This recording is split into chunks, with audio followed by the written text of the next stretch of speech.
Karibu tena msikilizaji.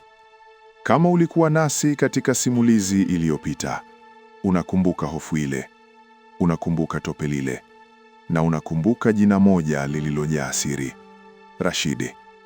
Leo tunaendelea palipoishia pumzi, pale ambapo ukweli ulipoanza kuua. Hii ni sehemu ya 4 ya Tope la Kifo.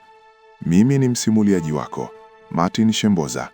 Ninapatikana kwa namba 0622 150 327. Tegesha sikio lako, safari inaendelea. Rashidi akakaa chini kana kwamba amechoka. Unajua tope lile ni nini, Musa? Musa akanyamaza.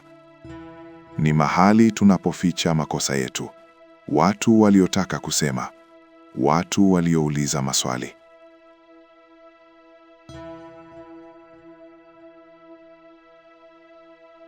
Rehema akashika kifua chake.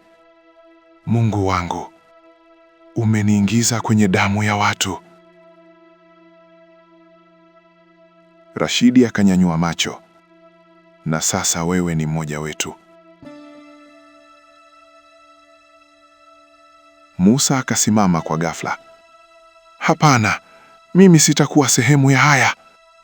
Rashidi akasimama pia, kwa sauti baridi. Ukiondoka, utakufa.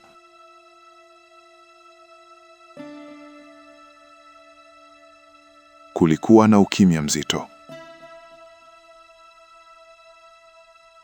Kisha Musa akasema maneno yaliyobadilisha kila kitu. Basi nife nikisema ukweli. Rehema akamshika mkono. Musa, watoto wetu.